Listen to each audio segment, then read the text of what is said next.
So, as we take into the immune system, ironically, I'm going to start off with a quick story because as we were prepping for this immune talk, yesterday morning, we woke up, went through a normal routine of the morning, and all of a sudden my 4-year-old wakes up and he looks pale and he looks horrible, and I go, uh-oh. And I go to the bathroom and all of a sudden it just starts coming projectile out. Yeah. So he started vomiting, so we bring him to the toilet, right? And he's vomiting in this toilet. And I'm sitting there like, it's okay, buddy. You got this. Your body's doing everything it's supposed to do. Speaking into my son right now. And I'm opening with this on purpose because my son is 4, and I've done this from the moment he was born. Anytime his body has gotten any kind of a bug, we've spoken life into him instead of trying to like fear him that something is wrong, right? Every time he's been sick, we speak that something is right in this moment. And I asked him, I was like, are you okay, buddy? And his response was, Daddy, I must have eaten some bad sugar or some bad food and my body's trying to get it out. Oh. At 4 years old, he recognized that his body was doing the exact right thing in that moment, and this is what has to happen. And I was like crying and proud dad behind him. I was like, yes, you're so right, buddy. Like, God equipped you with everything you need. Your body's strong. We're going to do this. And I'm, pouring this over him. And then after he gets done, we have a conversation. And then I bring it back to him again. I said, your body knows exactly what to do every single time. You have faith in your body, my son. And I said, knowing that this had happened, here's what we're going to do. We're going to go get you adjusted. Then we're going to get you some vitamins. We're going to hydrate you. And your body's going to be just fine. And an hour later, he was back running, doing everything he normally does, and we were back on track. Here's what I think we need to do. My hope tonight is that we're gonna show you all the things that we do that we suppress our immune system doing, and bring light to that. And some of this stuff's gonna be a little uncomfortable, but we need to talk about it. Then there's some stuff that we need to start doing more of to support our immune system. Does that make sense? We got to stop suppressing it, start supporting it. And I also, as you're listening and learning through tonight, I want to encourage you guys to think about how we can take these concepts, and if you have children, how can we speak this into them so they grow up faithful and strong and knowing that their bodies were created for something well, not that there's something always wrong and I need an outside-in fix. Does that make sense? So we're going to try to bring all this together tonight.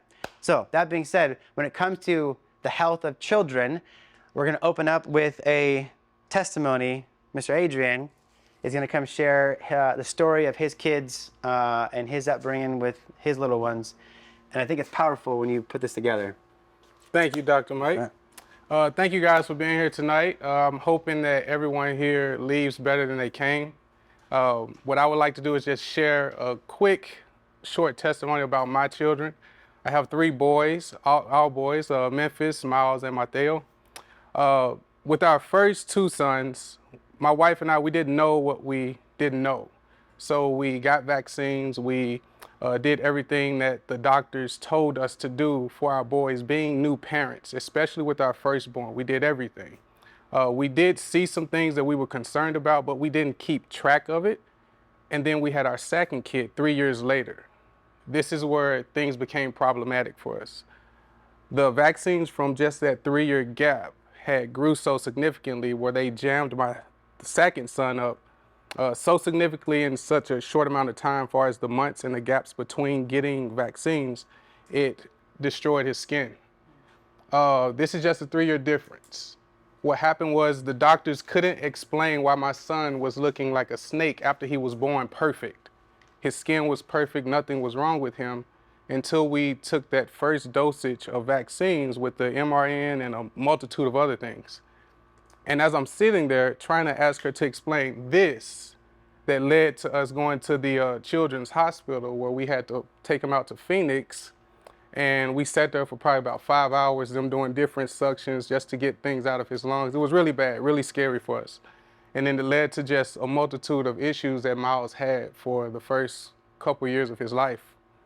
And in my spirit, I didn't know Dr. Mike at the time. I didn't know this holistic, healthy way of living to be able to instill it into my wife and into my children.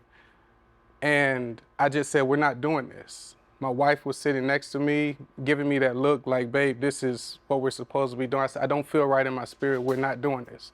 You just did this 1 month. You guys want to give him the same thing the next month, and you can't even explain this.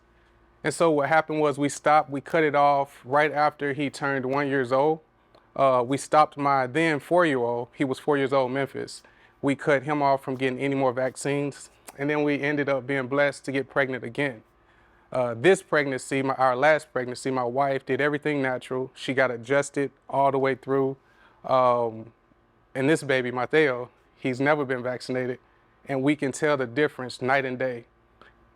This is our baby, Mateo, in the middle. He wasn't born with jaundice. He didn't have any eczema. He's never been sick. He just turned 1 year old last week. Miles is getting better because we've been detoxing him and relieving him from a lot of skin issues, a lot of gut issues. We're getting tested out, and he's getting better, and this is Memphis. He's a lot more healthier because we cut it off. We've been doing a lot of things. I've been learning a lot from Dr. Mike, Olivia, even Ann in honesty, of course. Just being here, guys, has really changed my life physically, spiritually, and literally for my children. So I'm just hoping that this evening you guys can walk away with something. I don't know what you came in here with, but leave with something that you can apply to your life, even if it's just incorporating God in every decision you do, letting the wisdom of God be in front of you in everything you do, and see how he moves, see how he works in your life. Amen. Thank you, guys.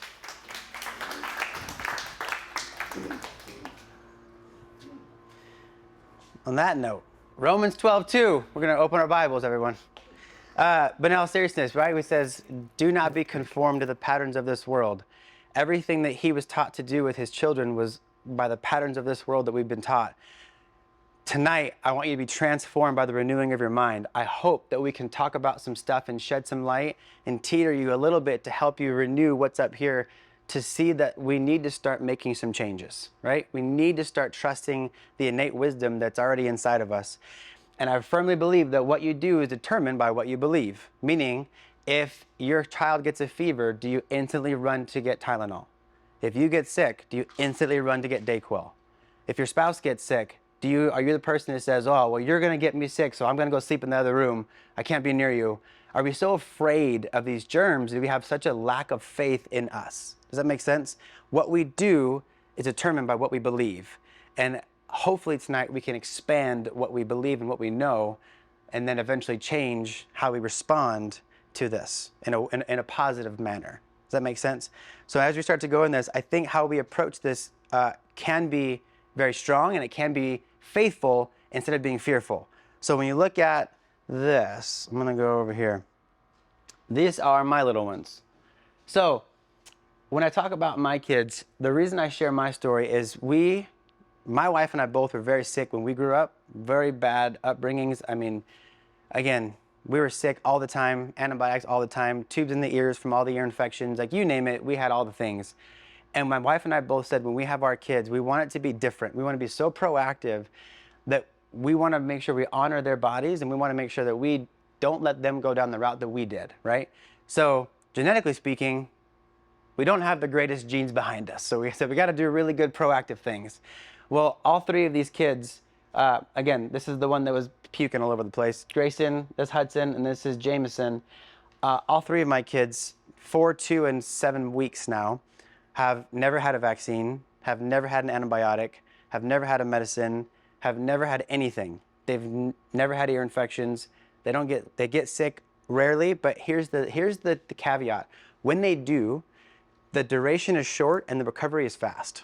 Does that make sense? It's okay to be exposed to germs and get sick, but you want the duration short and the recovery quick. The reason I share this is because everything we've done with these kids is what we're going to talk about tonight. Like how have they been able to go this whole time getting none of that stuff and be vibrantly healthy?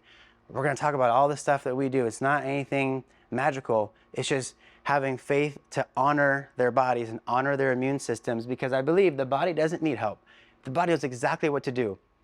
When my son had that little bug in his system, it knew exactly to get it out. Does that make sense? If you had food poisoning, your body knows exactly to get it out. If you have a virus, your body knows exactly to heat it up, to kill it off, But the question is, do we know that, and do we honor that, and do we try to like work with that, or do we instantly try and suppress it and give an outside drug to calm down the symptom? You guys with me? There's two different approaches, and if we can know that, hey, fevers are normal, vomiting is normal, all these things are normal responses to sickness, but we just got to make sure that we're not adding extra stuff. And in a minute, I'm going to talk about why we don't want to add all the extra stuff, because again, I say we can all be so much more vibrant if we just get back to basics. So how does this immune system work? So I like analogies. You're gonna learn this. I love analogies. So I think about your immune system as like your internal military, right? So when you look at your immune system, you have a bunch of different kinds of cells and different things that are gonna kick off and kill all the foreign invaders that don't belong there. Does that make sense? So you have these things called like the natural T killer cell. That's like the Navy SEALs of your immune system. Whenever something's in there that doesn't belong, they go wipe it out. So you want those guys really strong. You have memory cells. Memory cells, the way we talk about building an immune system, what that means is creating strong memory cells so that when you get exposed to something, those memory cells go in, take a snapshot of it, remember what it looks like so that when you get exposed to it again in the future, your body knows exactly how to fight it off, right? It's like, I think of it like you have a big wanted sign, and it's like all these different pictures of these viruses, like wanted. Hey, no, I know that guy. Get him out of here. He doesn't belong, right? So our body makes this big thing here. Then we have antibodies. Antibodies go in and they tag all the bad guys, and they put like a little sticker on their back so that when they're floating on your body, every other cell can recognize them and know, hey, you're not one of us. Go and get them. So it's like we have the white blood cells who are like the army of our body. I mean, they're like, it's like whenever we get sick, if you get a blood test, your white blood cells are through the roof. This is why. Your body is like shunting all these guys now to go and kick some butt, right? It's like your military coming in. So we have all these different pieces of our immune system that all have different roles and different jobs. And their job is to get in there and do their own thing. So if that's how all this stuff works, it's really cool because they all have a piece and they all have a role. Different things that we do, I'm going to show you as we go, different parts that we do slow down or speed up the process of these different parts of our immune system. So we want to be, again, doing things that are going to strengthen this instead of slowing down or suppressing this. So this is where we have to start off. Who's heard of the germ theory? Okay. Who's heard of the terrain theory? This is one less heard of. So the germ theory is this. Back in, did it say it? No. Louis Pasteur, I forgot, I think it's like back in like the 70s or something like that. Long time ago, this guy, Louis Pasteur, he said, hey, there's a germ. When the germ gets exposed, when you get exposed to this bug or this pathogen, this virus, bacteria, whatever it is, when you get exposed to this is why you get sick. The germ makes you sick. This is why a lot of us, if we've been raised this way, we say, oh no, Susie came to work today and Susie coughed and her germ got on me and I got sick. I got sick. She got me sick. That conversation, that language comes from us standing in the germ theory and believing that the germ is what got us sick. Does that make sense? Then there's the terrain theory. Now, this guy, Béchamp, he came out and said, well, that doesn't actually make sense. Because if you take a kid, put him in a classroom, has a sickness, and that kid coughs on 30 kids, not all 30 kids are going to get sick. So therefore, there's a hole in that theory. Does that make sense? And we've all seen that before too. So now you're like, okay, the germ theory is a piece of the puzzle, but it's not the whole thing. So we have to understand that what Béchamp came and said with the terrain theory is that your immune system is based off the health of the host. So that if I get exposed to a germ, if I have a weakened immune system, and then that germ now has the ability to overtake my system, then I will get sick. But if I have a strong host, a strong immune system, I can be exposed left and right, and I'm not gonna get sick. Because the virus you will only get sick if the bug, virus, whatever you wanna call it, has the ability to replicate and multiply. That's when you get sick. So we have to understand that all of us, we're exposed to thousands and thousands of germs all day long. All day long. And I told people all the time, if the germ theory was true and accurate, none of us would be here today to know it, because we would all be exposed to bugs. We would all have died off by now, right? But that doesn't make sense. So when you look at the whole piece of the puzzle, this is why, when COVID was rampant back in there, I'll share this. I adjusted probably hundreds and hundreds of people with current COVID. I never wore a mask and I never got it. How is that possible? And I only say that because when that time happened, we were so proactive with making sure that if I'm going to be adjusting all of you, I have to make sure that my body is ready in a positive state to be against whatever that is. Does that make sense? So when you look at it, if we preach this a lot during that time, and it hasn't changed, we have to stop being so concerned with whatever germ is out there, whatever bug is floating around these days, and be more focused on how can I make myself healthier so it doesn't matter what bug is out there. Like every flu season I'm going to talk about the flu shot too, but every flu season we get afraid and we think we need this flu shot that we're like, I don't care what strand is out there, it doesn't matter. Every year, doesn't matter. Because you know why? Because you guys are going to have such a strong internal host that whatever it is, it's not going to get in, has no chance to get in. So we have to come from that mindset that our bodies is better. And we have to also anchor to something bigger, knowing this, that when the host is strong, if you believe in the germ theory over here and you get wrapped in that, that's why like this whole concept is really toxic in my opinion, because it makes us so fearful that we stop doing things and then we start making reactive decisions based out of fear instead of saying, wow, hold on. Let me just know that if I just do X, Y, and Z to support myself, I don't have to worry about that. You guys with me on that one? Does that make sense? So the germ theory versus the terrain theory, we have to make sure that are you doing your job, your due diligence to build up this host regardless of what germ is coming, right? So, So we're going to dive in now to some things that suppress the immune system. And then the second half is going to be all the things that we can do to support our immune system. First thing, this goes into your question. So innate versus acquired immunity. So here's, you can go a lot of different ways on this conversation, right? So here's where I'm going to tell you guys. Whenever I get the vaccine conversation, here's the way I describe it. You got to look at two things. Number one, the ingredients that are in that vial that you're about to inject. Number two, how is that going to affect your immune system? So the job of the vaccine is to help build an immunity to something, correct? But the question is, how does it actually affect your immune system? So there's two parts there. So first thing I'm going to do is I'm going to read you guys some of the main ingredients that are in majority of vaccinations. So when you go into the ingredients, you have to understand the level of toxicity and what this does. So aluminum is a preservative they put in vaccines. Aluminum is known to cause brain damage in any amount of dose, Alzheimer's disease, dementia, seizures, autoimmune conditions, SIDS, cancer. Toxic levels of aluminum become a heavy metal and get in and cause brain damage. Aluminum's no good. Then we have formaldehyde. Formaldehyde causes cancer. It's banned in Europe. It's actually not allowed. It's linked to gastrointestinal cancer, liver cancer, respiratory issues, and immune disturbance. Then we have mercury, or it'll be labeled thimerosal. You'll see that. This is one of the most toxic substances known to humans. Little doses can cause damage to brain function, gut, liver, bone marrow, nervous system dysfunction, and kidney failure. Then there's MSG. I think a lot of us already know that MSG is a toxic thing and shouldn't be in our bodies, right? MSG is in there. Polysorbate 80 and 20, those are cancer causing.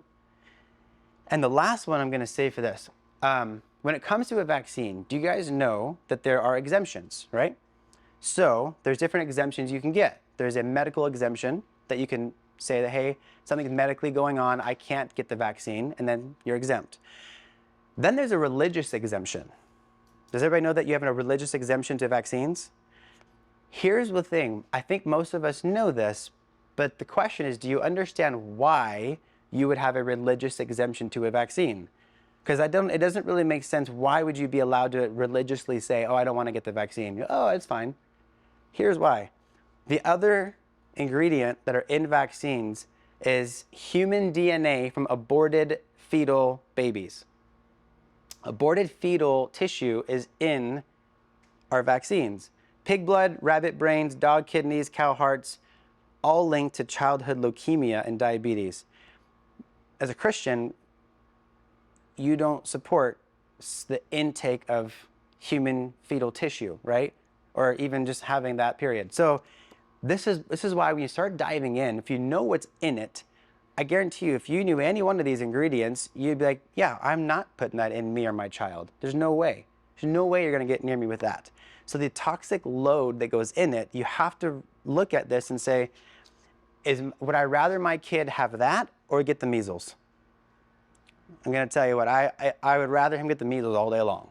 Does that make sense? When you look at what you're doing, and I hope that, I'm going to take a side note real quick and say, this is not intended, if you have done them, this is not intended to be anything negative towards you, or I don't want you to think that you are bad. Understand that whatever we did, my parents, I held no grudges against them for shooting me up with all the stuff. I just know that at the time, they did the very best they could with what they knew. Does that make sense? But here's the idea, is that once we now know, the idea is that now you know what's there. So make sure that whatever decision you choose, you have to make sure that you're weighing the risks and benefits. Does the benefit actually outweigh the risk? And in most of the families I've taken care of and I've seen with injury, I'm going to tell you that it doesn't usually, right? So that's part of it. The other part of it is, how does it affect your immune system? Well, here's the thing. Did anybody back in the day, did your parents ever take you to a chickenpox party? Anybody? When I was a kid, I remember there was a kid in my block that had the chickenpox. And I remember my dad, he was like, hey, we're going to go over to, I forget his name. It's like Jason or something. He's like, we're going to go to Jason's house. I'm like, why? He's like, he got the chickenpox. I was like, well, I don't want that. He's like, nope, you're going to get the chickenpox. And he made me go and hang out and play with Johnny so that I would be able to get the chickenpox. And I'm like, but here's the thing. That's called naturally acquired immunity. When you naturally acquire the bug, the virus, the whatever, your body builds long-term immunity. This is why it's so much better to catch these things as kids so that you become immune long-term. When it comes to a vaccine, if I give you a chickenpox vaccine as a kid, there's a reason why there's so many boosters that go into it, because you have a short-term immunity. Your body does not build long-term immunity. So that's a big difference. This is why the more they've looked into this, when I was a kid, the number of vaccines from 0 to 18 that I should have received was like 13, right? Today, if I were to give my kids every vaccine they need on the current schedule, it'd be 79 doses from 0 to 18. Again, the toxic load is ridiculous. And if you look at it, that's because they're not building long-term normal immunity, because when it goes in via an injection, you're missing all of your body's natural responses. So another reason why I say I don't think it doesn't make sense. You want your kids to catch things naturally, right? I think I have it on here. Yes. So they did this study. This was actually really interesting. And they looked at children that were raised in rural communities versus children that were raised in like cities. And what they found was, take a kid growing up in the country, another kid growing up in the middle of the city. Obviously, the kids in the study, what they found, the kids that were growing up in these countries or these rural areas were exposed to everything, right? Growing up on a farm, you know anyone who grew up on a farm, they probably never get sick. They were exposed to everything. Then you grow a kid who grows up in the city exposed to nothing, and these kids are always getting sick. And what the study found is that the kids who were growing up in a more rural area, exposed to more things, had significant higher immune responses. They were sick significantly less. Here's what I'm saying. Like, if you were like me, I was raised drinking out of the garden hose. I was raised to where, and you probably did the same thing. Like with our kids, we did the same thing. If their like binky falls on the floor, you wipe it off, you put it right back in their mouth, right? Like, you don't dip it in hand sanitizer or whatever, like Lysol it. Like we're so afraid of all these things. It's like, no, give them some germs. Like, let them teach their body to build it. And this is so much, there's so much research and background on how we can help build and support our immune system naturally versus trying to artificially, scientifically do it. Does that make sense? So when you start looking at it, two big things I would hit on: ingredients and the fact that you're not building lifelong immunity. It's a very short-term thing. This is why every single year we got to get a new flu shot. In fact, we'll go there. Every single year you got to get a new flu shot because what? It's new strands, and every single year I think and by the way, whenever I got on this topic, I don't know anybody who has come in and said that they get the flu shot every year. Because here's the thing is, number one, if you get the flu shot, 9 times out of 10, you're going to get the flu. They get sick. And then every year it's a guess. They have no idea what strand it is. There are hundreds and hundreds and hundreds of different viruses out there, and every year it's a guess.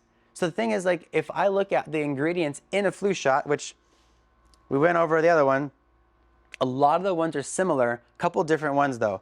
So there is a ingredient in the flu shot called ethylene glycol, which is a byproduct of antifreeze. Okay, that's in there. It says ethylene glycol is a toxic byproduct that affects the central nervous system, heart, and kidneys. Then there's something called phenol. Phenol is also known as carbolic acid. It's a disinfectant and a dye that they use.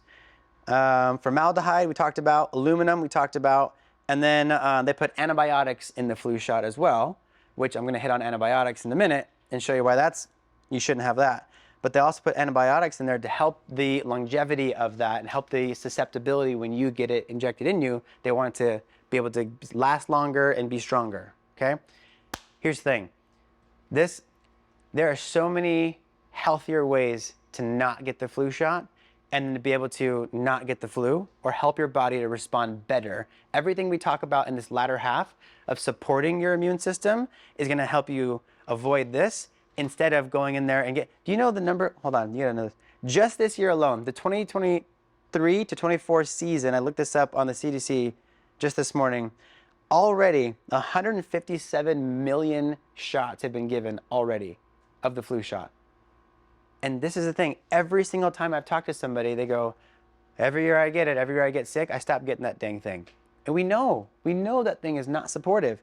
In fact, they did another study, and this was interesting. They looked at two groups. One group was how they responded with the flu vaccine, and the other group was given colostrum, okay?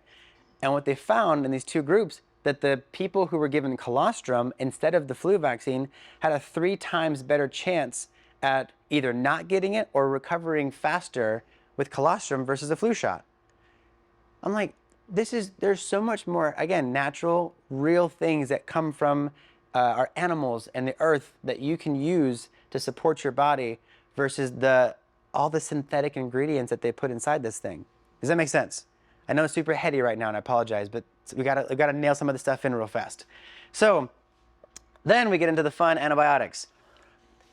This is one where I'm going to tell you this. If you could never take an antibiotic, never take an antibiotic. Okay? Here's why. When you take an antibiotic, it goes in and it's basically like dropping an atomic bomb in your microbiome, an atomic bomb into your gut, and destroying all of the gut flora. Here's why that's bad.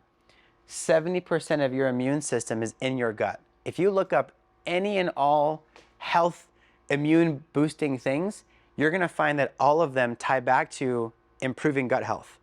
And this is the reason why. It's because the majority of your immune system lives and is created in your gut. So when you take a medicine that is designed to completely kill and wipe out your gut, what do you think you're doing to your immune system? Completely killing and wiping out your immune system. Now the problem is this. I will say there are probably moments and times when you have to. Okay, and here's what I'm going to say. In those moments, this is when you be very good about finishing your antibiotic, and then you rebuild your gut. Be very intentional about just rebuilding your gut after. Don't overworry yourself and whatnot, but just say, hey, I know what it's doing. So then once I'm finishing this, I'm going to be very intentional about rebuilding my gut and getting all that healthy gut flora back in so that you can rebuild your immune system again. Because if you don't, these are I call it the repeat offenders. You're going to see the people that come back and they're getting sick and sick and sick, and they're just like, I don't understand why I keep getting sick. Maybe God gave me a bad immune system. I'm like, oh, never. It's never the case. Maybe you've just done a few things that have suppressed it so far down that now your body's in this weakened state. You guys with me? So going back to the flu shot, antibiotics, when you put flu shot in and it has antibiotics, you're getting that right back in there, okay? So if you're in a predicament where you feel like that's the option that doctor's giving you, please come and talk to us first, and I will help you. My team will help you find a way through it without having to go that route. There's so many other routes besides going to this. Okay, here are the top ones that we are going to destroy. This is our current immune, what we do when we're sick. Whenever we don't feel good and we become sick, these are our top go-tos, okay? So, Pepto-Bismol, who knows like the Pepto-Bismol jingle, the ring, right? So when you get nausea, sickness, vomiting, diarrhea, all that stuff, Pepto-Bismol, this is what we do. Yeah, I know, right? Yeah, seriously, there's a dance to it. When you look at Pepto-Bismol, here's why this is toxic, is our office started doing metabolic testing a few years back. And when we were doing metabolic testing, we would look at the whole gut of people and we would look at toxicities and deficiencies, okay? And if you were toxic in something, it would pop up. Every single time somebody would pop up with a bismuth heavy metal, I would say, that's weird. So then I would start looking up what's bismuth from Pepto-Bismol. So I would ask the person, hey, the naturopath I was working with, I said, where would I find this? She goes, oh, this is from people who chronically use Pepto-Bismol. And I go, so every single time I would ask the patient, like, do you use Pepto-Bismol? She's like, I guzzle that stuff whenever I get an upset stomach. I'm like, oh my gosh, heavy metal toxicity of bismuth when we overtake Pepto-Bismol. Then we go to Tylenol. Whenever we get a fever, right? This is our fastest thing we run to bring the fever down. So first thing I'm going to tell you is, number one, like I said earlier, know that the fever is a good thing. Know that the body is not going to overheat. If it does, know that a febrile seizure is a normal, natural thing, and it's the body resetting itself so that brain damage does not happen. Understand that. Knowing that your body is very wise. So Tylenol, we don't want to suppress the fever. We don't want to give that. In fact, I don't know if you guys know this, but there's been a lawsuit out on Tylenol because of the toxic effects on Tylenol. So right now, they say use of Tylenol during pregnancy can cause autism, ADHD, neurodevelopmental disorders, behavioral issues, fertility issues. Just Tylenol alone is linked to all these other, in my opinion, worse conditions, but yet doctors are still telling pregnant women that it's very safe to take Tylenol. They're still telling people it's very safe to take Tylenol when you're not sick, when you don't feel good, when there's so much more data now that's coming out saying that no, it's not safe at all actually. Should definitely not be taking Tylenol. In fact, they should be taking that off of, you should not be able to buy that over the counter, in my opinion. Knowing how bad it is, it should not be an over the counter thing. But it is just so readily available. So if you're in the case of a fever, because just for lack of time, I would say come and talk to us if you or your kids have one and you want to learn what things you can do in the middle of a fever to help it, come and talk to us and we'll help you navigate that. Then we go into hand sanitizer. Okay. Kills 99% of germs. This is true. Here's what research also finds. When you put hand sanitizer on your hands, number one, what you're doing is that all of the good bacteria that you had on your hands, remember all the good things we talked about? You've now eliminated your army. You've now wiped all the good off. You kill the bad, you also kill the good, right? This doesn't dictate just the bad ones. Research study, what they found was that when you put in hand sanitizer, it now soaks in, gets into your bloodstream, goes straight to your gut, and has a very similar effect of antibiotics, and it starts killing all of the germs in your gut now. So the same way antibiotic will now kill and wipe out your gut, this is doing the exact same thing. But you look at this, and I mean, there's so many people that they just like literally douse themselves in hand sanitizer. Everywhere they go, they're so afraid, they don't even want to grab the shopping cart. They just want to like wipe all these things that they're afraid of the shopping cart. And I was like, are you kidding me? Come on. So when we start looking at this stuff, again, knowing that your body is going to be much better off if we're not constantly killing off all of our good guys and the bad guys at the same time. So there's that guy. Then I bring up ibuprofen. I bring up ibuprofen because we typically use this as a pain reducer, right? But if you read the bottle, it also says fever reducer. So it's also a fever reducer. Here's the reason why I bring up ibuprofen, is that when you look at chronic constant use of ibuprofen, Has anybody ever looked in the back of an ibuprofen bottle and read the warning label of what can happen if you overuse on ibuprofen?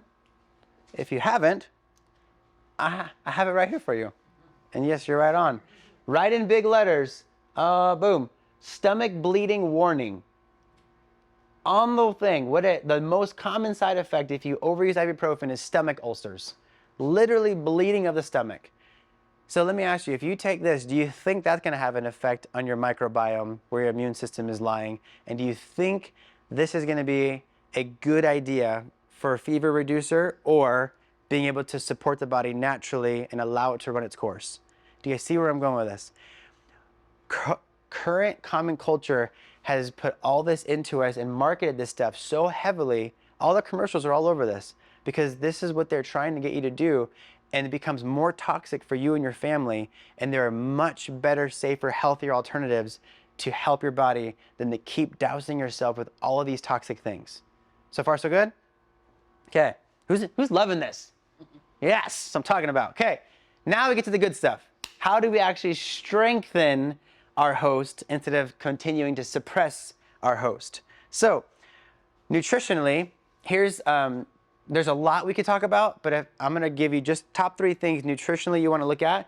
Number 1, beef, protein. Here's why. Grass-finished beef specifically. When you look at all of the antibodies and you look at all of the immune functions, they're all proteins. All of the immune cells are all proteins. You're gonna get a large bioavailable source of protein from grass-finished beef, better than anything else you're gonna find. The other thing is that grass-finished beef is high in zinc, high in vitamin A, vitamin C, and vitamin D. That's like an immunity cocktail in a steak, right? So grass-finished beef is a really good thing to consume when you're not feeling good. The other thing is probiotic-rich foods.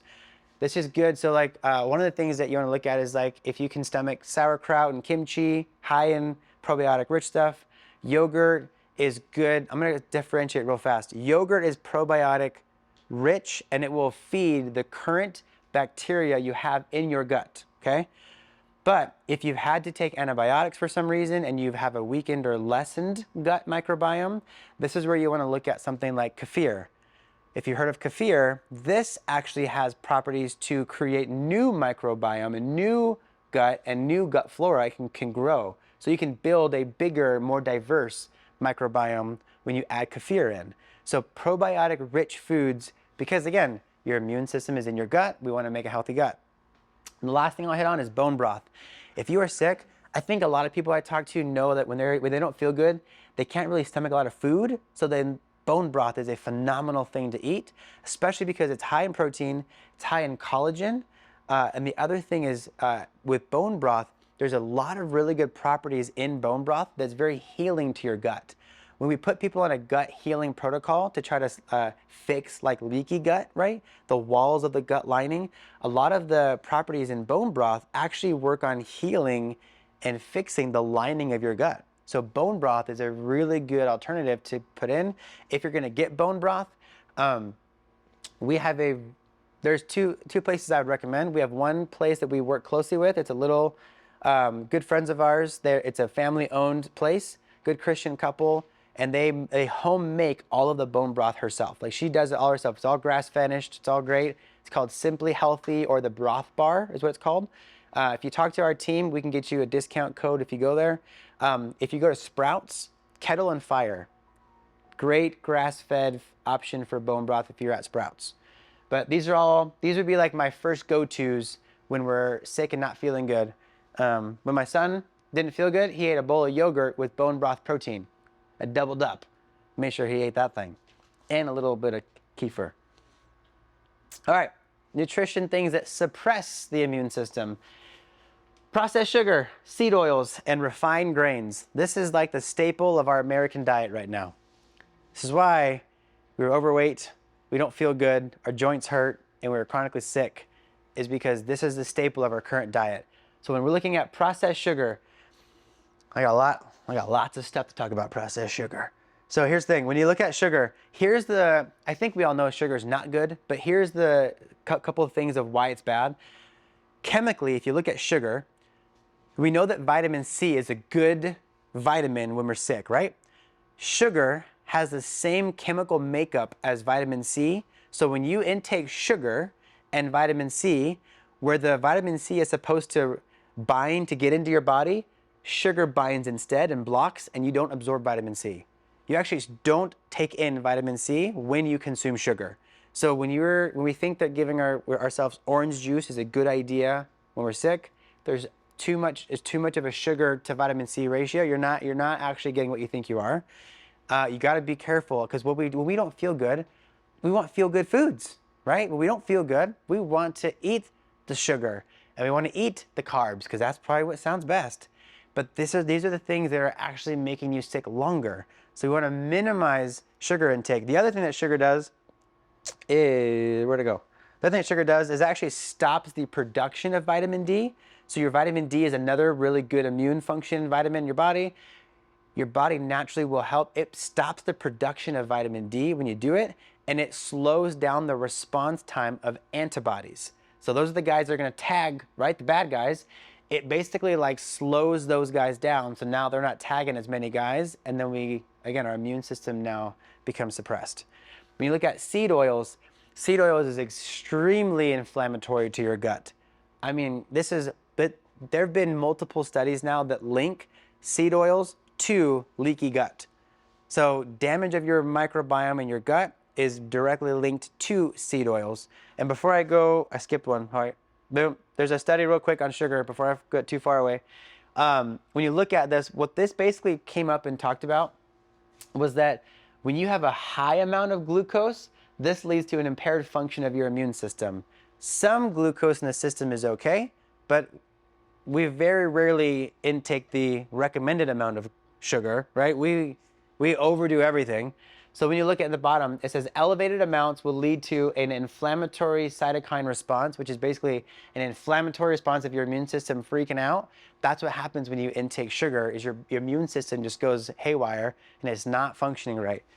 Then we go into the seed oils. So if you don't know if I say seed oils and you're not familiar with what seed oils are, the most common seed oils that are used right now is canola oil, soybean, corn, sunflower, rice bran, grapeseed, safflower, cottonseed. Most common oils. These are most commonly found in packaged foods. Most times if stuff is fried or cooked, it's always usually done in this.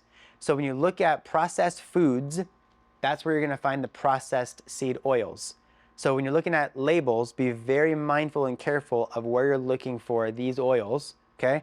If you're intaking these oils, you're going to damage and suppress your immune system. And the last thing I talked about was the refined carbohydrates, the refined grains. And with refined grains, here's the other thing. The grains made in this country, who's heard of people who eat grains here and they get sick and then they go on a trip to Italy, eat the grains there, and they feel totally fine, right? You've heard of that? This is the reason. The way we've now processed our grains in this country, we've ultra refined them to where they become so processed that our bodies no longer recognize them. So when we intake the gluten and, again, a lot of the processed refined grains, our body becomes leaky gut, it damages, we go into this inflammatory response. So all of that, again, is going to suppress and damage the immune system. So we want to make sure that you're limiting those three things. So if you're sick, if you're in the middle of being sick, definitely avoid those three things. If you're on the verge of possibly getting sick, be very mindful of these things. I'm not saying never eat. Well, I would recommend never eating actually all those things. But being very careful in moderation of what we're doing and knowing that when you eat these things, this is what's happening. One last thing on sugar. So there's another study, I don't want to pull too many up, but one more study that they did, and they found that when you intake sugar, that your immune system has a suppression for anywhere between 4 to 6 hours long. So just by you eating the sugar, because of all the things I talked about and how it affects you, you have a 4 to 6 hour window of your immune system pretty much being tanked. Again, risks and benefits, right? It just doesn't make sense when we're looking at that. So we want to minimize this. Then we get into Dr. Olivia's fun stuff. All right. So this is our immunity bundle. Just kidding. But I put these up here because I know Dr. Mike touched on a couple of them I think if we ask most people right now, what are the things that you first reach for when you start to feel those cold and flu symptoms coming on, it would be along these lines, maybe throw in a steroid or antibiotic too. And the problem with these is, like Dr. Mike touched on, they suppress the symptoms, right? And those symptoms are what your body is, they're normal for what your body is already innately trying to do to fight off the pathogens. So when we suppress the symptoms, we're working against what our body is trying to do instead of supporting the immune response that our body is trying to have. So there's that. And then when you look at the ingredients that are in some of these, we'll look at Emergen-C, for example. If you can go to the next slide. Oh. So if you look at it, 1,000 milligrams of vitamin C, antioxidants, B vitamins, electrolytes, sounds pretty good, sounds like something you should be taking.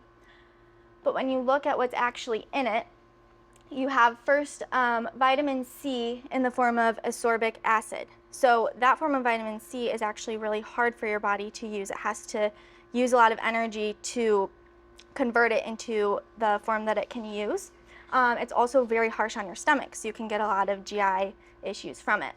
Then if you go down to the other ingredients, the first one here, I don't know if you guys can see it, it says fructose, and the second one says sugar. And he just talked about. Sugar. Right, exactly. So if we're supposed to take this to support our immune system, why would they put sugar in it? That just doesn't make sense. So you can see how these things that we're doing it just doesn't make sense. So if you go to the next one, this is the immunity bundle that we've put together. Each of these have ingredients that support what your body is trying to do. This is what all of us in the office take, what our families take anytime we start to feel something coming on. I was one of those people my whole life who would have said, my immune system sucks. I get sick at every little change in the weather, if I get stressed, if I miss a couple nights of good sleep, and it takes my body a long time to fight these off. I would be sick for like weeks. The last time I started to feel something, I immediately started taking these. Dr. Mike was like, take these home, take them immediately. And literally by the end of the week, I was like, good to go, back to normal. So these work really well, you guys. I'm gonna go into each one a little bit just so you can understand why you should take them and how they work in the body. So zinc is huge for antiviral immunity. Like Dr. Mike said, it's not the virus that makes you sick, it's the virus replicating in your body over and over that makes you sick. So what zinc does is it goes in and it damages those replication proteins in the virus so that they can't replicate in your body. And it also supports your thymus. So your thymus creates your T cells, which are your immune cells. And when you're zinc deficient, your thymus actually will shrink. And so it's not able to produce T cells as efficiently. One of the biggest contributors to zinc deficiency right now is a diet high in phytates, which would be your processed carbs and whole grains. So even if you are taking a good quality zinc supplement, if your diet is still full of all those processed carbs, your body won't be able to absorb the zinc as efficiently. And then our vitamin C is an antioxidant. So going on with the military analogy, if you think of like a battlefield, right? You have your good guys versus your bad guys, and as they're fighting, there's usually collateral damage to the area surrounding. So sometimes during an immune response, our cells and tissues will also get damaged in the process. So what vitamin C does is it goes in and it cleans up kind of that toxic debris, free radicals that can accumulate. When these start to accumulate, it causes oxidative stress. If you get an overload of oxidative stress, that's what causes the damage to your cells and tissues. So vitamin C is really good at neutralizing and cleaning that up. Now what's cool about our vitamin C is it's in the form of calcium ascorbate. I think that's how you say it. It's more readily available and easily absorbed. And then it's also a lot easier on your stomach, so you don't get those GI issues. It also contains bioflavonoids, which helps neutralize the free radicals as well. So that's super cool. Pronac is the precursor to glutathione, which is another antioxidant. It's the main antioxidant produced in your body in the liver. So same thing, very protective against oxidative damage. Studies have found that in long-term, like chronic viral infections, the levels of glutathione are usually depleted. So we have to support those levels so that those infections don't become chronic. Now, yes, during COVID, Pronac was found to be super effective at treating COVID symptoms. It's very powerful respiratory support. And the government caught wind of this, and so now they're trying to regulate Pronac so that you can't get it over the counter. It has to be a prescription. So this is one that I would recommend stocking up on, because if that does happen, you want to have that on hand, right, so that you're not relying on a doctor giving you a prescription to get a hold of it. So you know something works really well when the government doesn't want you to have it, right? And then cell repair. Oh, sorry. Forgot one. Sorry. Cell repair. So cell repair is a blend of ingredients that just gives your immune system a super power punch. It protects against free radicals, it supports your liver, and promotes healthy inflammation. So I'm just going to point out a couple of ingredients in there. So vitamin A helps make antibodies. Dr. Mike mentioned antibodies tag the bad cells so that as your immune cells are scouting around, they know which cells to destroy. So if your body's deficient in vitamin A, that means that you're not able to as easily recognize cells that shouldn't be there. You have vitamin E, which is another antioxidant. This one protects the lipid membrane that surrounds your cells from being damaged. EGCG is really cool. It stands for a really long name that I'm not even going to try to say. You can look it up if you want to. But it's found in green tea, and it's neuroprotective. So it supports the communication between the nervous system and the immune system. He's going to get into why that's important in a little bit. It also protects and repairs any damaged neurons, which is how your nerves pass information along from the brain. And then it supports a healthy gut environment, which we've already talked about why that's important.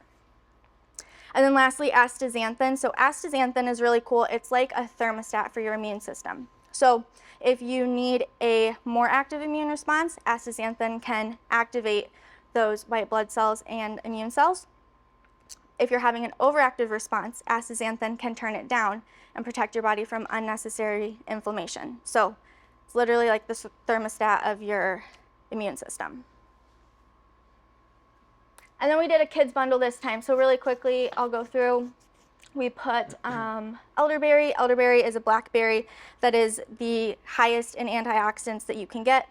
The Feel Better Fast has just a bunch of different ingredients, and each one has a specific purpose, whether it's antibacterial, antiviral, respiratory support for an upset tummy. Whatever your kids can bring, this will be your go-to. I know they use it a Literally, lot. yesterday when I was telling you about how my son was puking, this is what he took. This is always on hand in my house whenever the kids get sick or anything happens. It's always there. And then the probiotics, we talked about antibiotics. If your kids have ever been on an antibiotic, they need to be on a probiotic to rebuild that healthy gut environment. So I know it's summer right now. It's not really like a sick season, but the reason we're doing this seminar now is because we know it's coming. We know back to school is coming. We know the holidays are right behind that. And so now is the time to stock up and be proactive so that we're ready rather than being reactive when that time comes and we're already sick. So these are all 15% off tonight. So make sure if you didn't pre-order, you grab your bundle on the way out and be ready for what's coming. All right, now exercise, my favorite part. So did you guys know that exercise is one of the most science-backed ways to decrease incidence of sickness? There have been tons of studies done on this. And there is a directly inverse relationship between exercise and susceptibility to illness. So that means when one goes up, the other goes down, and vice versa. They did a study on about 50,000 COVID patients, and they analyzed their habits from 2 years prior to the pandemic. And they found that in the group of people that exercise regularly, they were 2.5 times, sorry, I'm saying it backwards. The group of people who did not exercise regularly were 2.5 times more likely to die from COVID than the people who did. And then another study found that regular exercise had a protective effect against COVID, decreased risk of severe COVID symptoms, and reduced risk from death from COVID. So How does this work? There are 4 ways this works. So 1, it enhances immune surveillance. So your immune cells scout around kind of like they're on patrol looking for any cells that shouldn't be there. When we exercise, they're able to circulate more efficiently. Number 2, it reduces systemic inflammation. So because of that more efficient circulation, you're able to create an anti-inflammatory and antioxidant state in the body. Number 3, it improves immunomodulation. So that is the ability to regulate that immune response, whether it needs to be turned up or turned down.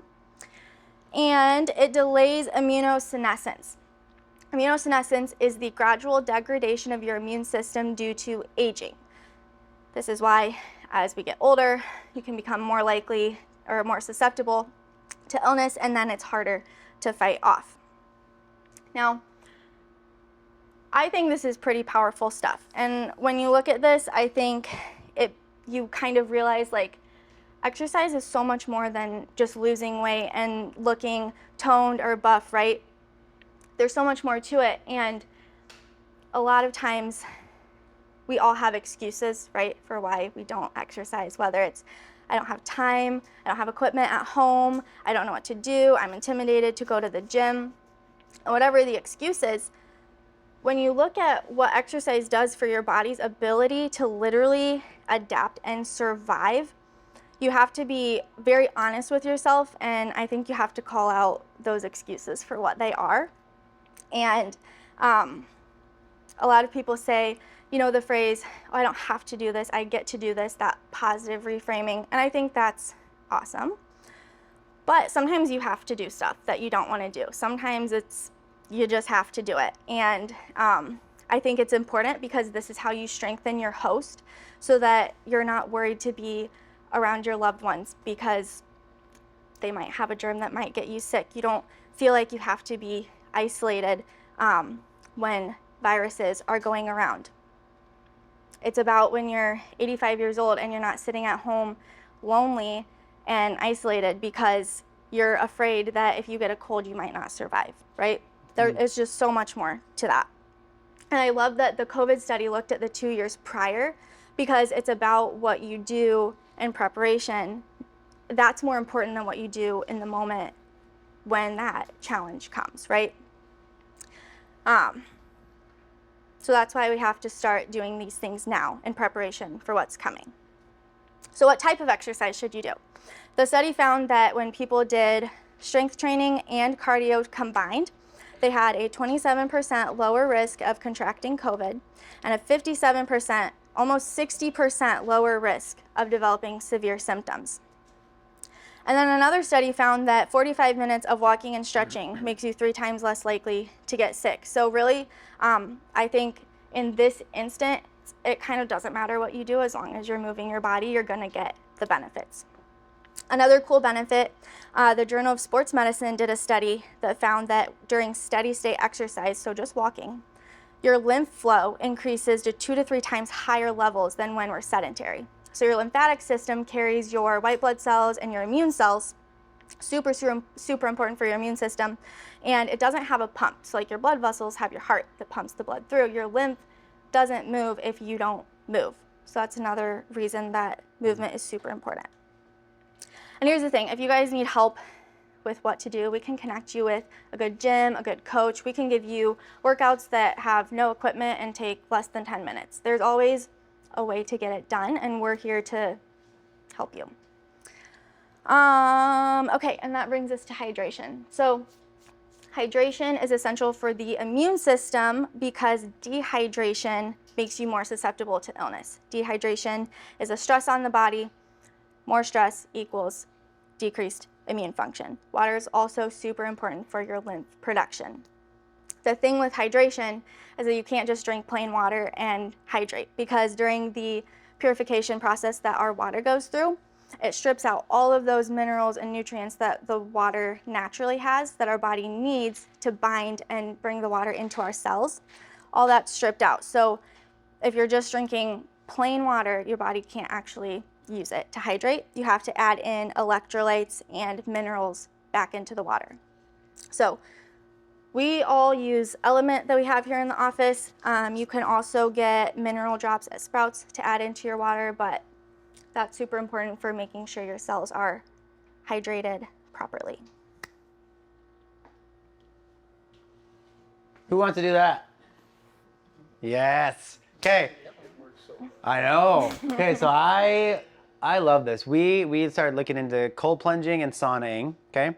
And there's a couple cool things that we're going to talk about. But when you look at putting yourself in extreme opposites, in extreme heats or extreme colds, your body does two things. Number one, it goes through this oh shoot moment, and it thinks that something's going to happen. So it starts to ramp up the immune system for a protective mechanism, right? Because it's like, why are we getting so hot? Something must go wrong. Let's make sure we get the immune system ready. Opposite happens. You go really cold, and your body's like, oh man, hypothermia. Let's get the immune system ramped up. So when you go both, that happens, okay? Here's the other cool thing. I was watching this this video, and this guy was talking about this study that was done. Does anybody know Andrew Huberman? You look at him up. He was talking about the study, and what they found was when you go into either a sauna or a cold plunge, your body produces either heat shock proteins or cold shock proteins. Both of these types of proteins will help your body with the viral replication breakdown, which is amazing. So basically, like what she was saying earlier, you only get sick if the virus can replicate. When you go into a sauna or cold plunge, it stops the ability of viruses to replicate. So if you're about to get sick and you do this, it'll help you to stop so that you won't get sick. If you kind of like preventatively do this, like I cold plunge once a day, I sauna a few times a week, and I do this as a way of just kind of keeping my host strong. And when you do that, now, if something tries to get in, we're doing something regular enough to where it's gonna knock it out and not let it take over. Does that make sense? So there's much better benefits, but there are really good immune benefits to doing extreme hot and extreme cold, aside from just the fun stuff we see on social media. There's actually really good stuff behind both of those things. All right, sleep. I think a lot of us know this because here's the thing is, when you don't feel good and you are sick, what do you want to do? Sleep. If you are sleep deprived, what do you typically get? Sick. These are inversely, right? I had a newborn. I was not sleeping for a long time, and I thought I was gonna get something. I was like, it's gonna happen. I'm sleeping like 2 to 3 hours a night. Something's coming. But here's what I did, and because I knew that in this season of my life, I could not control that. Does that make sense? What I did then, all of the other things that I could control, you bet your booty that I was doing that as best as I could. I had to do a very good job on everything else, otherwise I was gonna get sick. And if you know me well enough, I'm not the guy that's gonna say, oh, well, this is what happens. We're gonna get sick because this is what happens. I knew. Listen, I got a lot of people to serve. I'm like, listen, if that's the case, I better do my due diligence to strengthen my host with every other thing so that I don't get sick. And never got sick. It was all good. But here's the thing: is sleep is huge, because the other thing is, when your body is sleep deprived, all of those cells we talked about, those killer cells, the antibodies, the memory cells, all of those cells. Also, the reason why you get sick is because all those cells become sludge. The best analogy that I heard in this video was like, it was almost like when you are sleep deprived, you know how like you kind of feel like you have a hangover? Your cells feel like they have a hangover, and they're like just moping around your body, like not doing a good job because they don't know what's going on. So when you are sleep deprived, that's basically what's happening. So 7 good tips for getting better sleep. I won't go super deep into all these right now. If you have questions on them, next time you get adjusted, talk to me and I'm happy to go deeper. But get more sunlight during the day. Avoid screen time before bed. Make sure you have a caffeine curfew. No more caffeine after, I would say, 2 to 4, depending on how susceptible you are to caffeine. Keeping your room at a very cool temperature. Making sure the room is very dark. Either an Epsom or magnesium salt bath. Eliminate any above lighting. So at our house, once it hits, I think it's like 7:30, we turn off all above lights and we have like lamp lights instead. And you'd be surprised how instantly your brain starts to shift. And then the last thing, you all have sleep rolls. Use your sleep rolls. Make sure you're using those things. Those are good. Like I said, next time if you come in, if you want, I'll go more into that. All right, chiropractic and the immune system. Last thing we're going to hit on tonight, and this is the reason why is this. Your nervous system regulates every other system. The reason why we're in here, the reason why you guys are all patients getting adjusted is to improve the function and the adaptability of your nervous system with every adjustment. What studies find is that every adjustment you get increases the overall function of the brain-spinal body connection, so the nervous system is more efficient. It functions higher. So the idea is that every time you get adjusted, your immune system becomes stronger. This is why when you guys don't feel good, we tell you, hey, come get adjusted. I know you don't feel good. Come get adjusted. Your body's going to be able to fight off whatever it is faster and better if you come get adjusted, right? The other thing is if you have kids and you've noticed getting your kids adjusted, like Adrian was talking about, they just get sick less.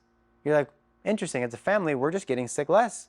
This is what happens, right? When our bodies are well adjusted.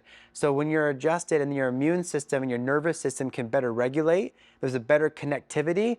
This is why we see that happen, right? And this is why we say, make sure that in seasons of life when stressors are higher, make sure that you are doing things more to help your body when that happens. So if you have a higher stress season of life coming, what we typically do, and I've been saying this a lot this summer, is everyone's like, oh, I'm so busy this summer with all these things, so I got to stop getting adjusted as much. I got to stop cooking at home. I'm going to eat out more. I can't exercise. I can't get up early, read the Bible. We have all these excuses.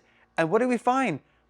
This is when we get sick. This is when we feel worse, is because we stop doing the things that are supportive to your body and we say, oh, I got all these excuses, and then it falls to the hole. Do you know what I'm saying? Here's what I would tell you. I would encourage you, in stressful seasons, that's when all of these pro-health things need to be doubled. Like, if you're in a stress season, you should double your adjustments. You should make sure you definitely get out and exercise. You should definitely get in the Word in the morning. You should definitely make sure that you're being cautious with your nutrition. Those things need to be dialed in. And that's how we make sure we sustain ourselves through the stress. Because here's the thing, your nervous system is what helps you adapt to stress. If I'm doing things that are going to help calm my nervous system, then I am better able to adapt to the stress. Does that make sense? So this is why this is so important. And this is why these are all three of my little babies. And this is a picture of each one of my kids getting adjusted 30 minutes after they were born. So the story I told you in the beginning about each of my kids having just never getting sick and having good immune systems and whatnot, we prioritize that with chiropractic care. All of my kids have been adjusted literally 30 minutes out of the womb, and I've adjusted them every single week since they've been born. None of my kids have ever missed a week of being adjusted, because that is a priority. Things in your life that are high priority, those never get missed, right? For us, that is a staple, because I've seen now the benefit of what it's done for their health. And the one thing I will always tell you guys, and I say this all over time, I believe the best testimony, the best health testimony you could ever have is never needing one. So if I can get my kids, and if we can from this point forward make sure that we can make better decisions walking out of this room and make sure that we don't continue to suppress our immune system, if we all can do more things and double down on the things that ramp our bodies up and honor the immune system that God already gave you and work with that, instead of doing all the things that man has taught us that's suppressing that, I promise you, you're going to see fruit coming out of this. I guarantee it. But it starts with just making the active decision when you walk out of this room that I'm going to apply something from tonight, hopefully multiple things, but something will get applied tonight and we're going to make it work. Last two things, obviously, like she said, we have the immune bundles there. I would grab one or two. We keep a couple on hand just in case. You never know what's going to happen. They're back there. See the girls, they're 15% off. And your action steps. Pick something that you're going to stop doing, and then pick something that you're going to start doing. You have the first half of this talk was all about the stuff that is suppressing your immune system. The latter half was everything that activates and strengthens your immune system. I want you guys to think about what is my thing that I need to stop doing that's suppressing me, and what's the thing I need to start doing that's going to activate my immune system when I walk out of this door. Amen? Love you guys.